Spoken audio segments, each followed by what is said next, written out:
મંચ પર ઉપસ્થિત આપણા જિલ્લાના વડા અને આપ સૌના માનીતા એવા આપણા માનનીય કલેક્ટરશ્રી, રાજસ્થાન બ્રહ્માકુમારીઝમાંથી આપણી વચ્ચે ઉપસ્થિત એવા આદરણીય ગીતા દીદી, અરુણા દીદી, જિલ્લાના ખેતીવાડી અધિકારી શ્રી, આત્માના પ્રોજેક્ટ ડાયરેક્ટર શ્રી, તેમજ મંચ પર ઉપસ્થિત તમામ મહેમાનો, ભાઈઓ અને બહેનો, હું આપ સૌની ખૂબ આભારી છું કે આપ મને અત્રે બોલવાનો મોકો આપ્યો. અમે આવ્યા એ પહેલાં ઓલરેડી પ્રાકૃતિક ખેતી બાબતે ટેકનિકલ જાણકારી આપ સૌને મળી ગઈ હતી અને હમણાં જ ગીતા દીદીએ પણ આપણે સૌને ખૂબ જ સારું માર્ગદર્શન આપ્યું. હું ફક્ત બે વાત આપને કહેવા માગીશ.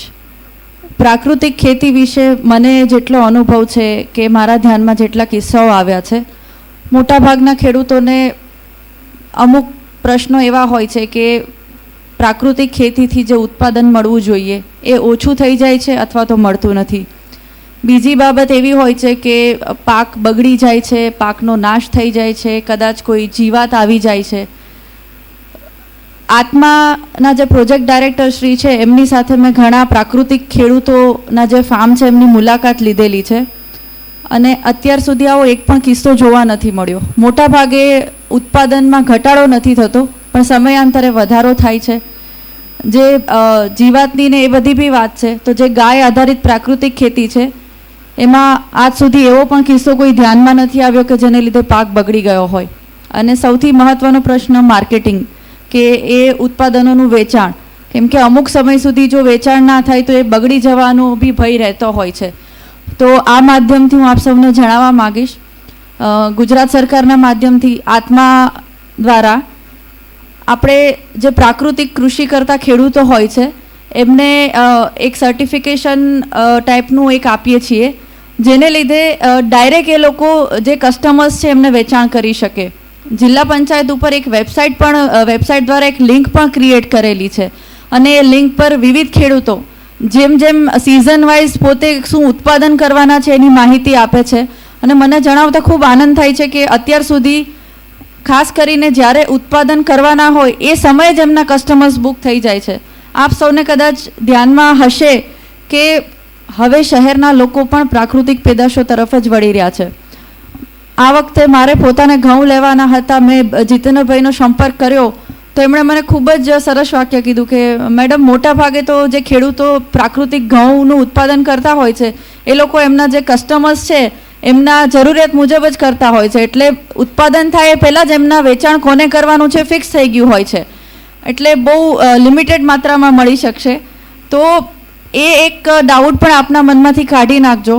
આપ પ્રાકૃતિક ખેતી કરશો અને વેચાણ રિલેટેડ કોઈ પણ સમસ્યા હશે તો હું આપ સૌને આશ્વાસન આપું છું કે આત્માના પ્રોજેક્ટ ડાયરેક્ટર શ્રી, આત્મા સંસ્થા તેમજ જિલ્લા ખેતીવાડી અધિકારી શ્રી અને સરકાર તરફથી આપને પૂરો સહયોગ આપવામાં આવશે. આપને કોઈ પણ પ્રકારની ટેકનિકલ નોલેજ પણ જોઈએ તો આત્માની ટીમ દ્વારા આપને તાલીમ પણ આપવામાં આવશે. બીજી એક મહત્ત્વની વસ્તુ, ગીતા દીદીએ પણ આપને સૌને વાત કરી અને અહીંયા ઘણી મહિલાઓ પણ હાજર છે.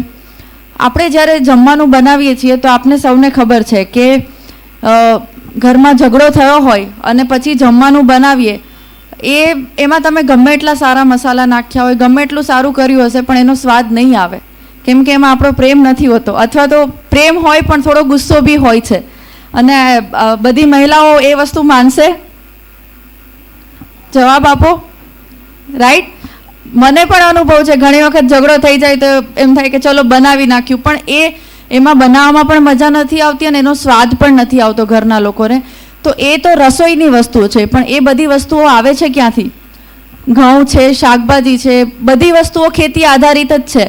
તો આપણે જ્યારે ખેતી કરતા હોઈએ ત્યારે એમાં આપણું મન સંતુલિત અને પ્રફુલ્લિત ના હોય તો એ વસ્તુ આગળ જતાં એમાં કેટલા બી આપણે પ્રયત્ન કરીએ પણ એની જે ગુણવત્તા છે એમાં ફરક તો પડવાનો જ છે. અને એ જ બાબત છે કે જે પ્રાકૃતિક અને યોગિક ખેતીને સાથે જોડે છે.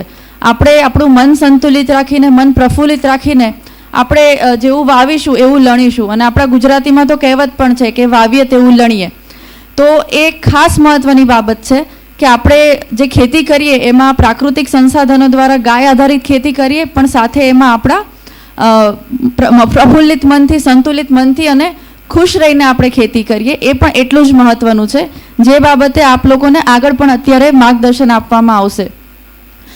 હું ખૂબ જ આભારી છું કે આપ સૌએ મને શાંતિથી સાંભળી અને આપ સૌને આજે આપણે જે દીપ પ્રાગટ્ય કર્યું એમાંથી જે પણ ઉર્જા મળી એ ઉર્જાનો લાભ આપ સૌને મળે અને આપ સૌની જે પ્રાકૃતિક ખેતી તરફનું પ્રયાણ છે એમાં આપ સૌ ખૂબ જ આગળ વધો અને આપ સૌ સફળ થાઓ એવી પ્રાર્થના સાથે વિરમું છું. જય હિન્દ, જય ભારત.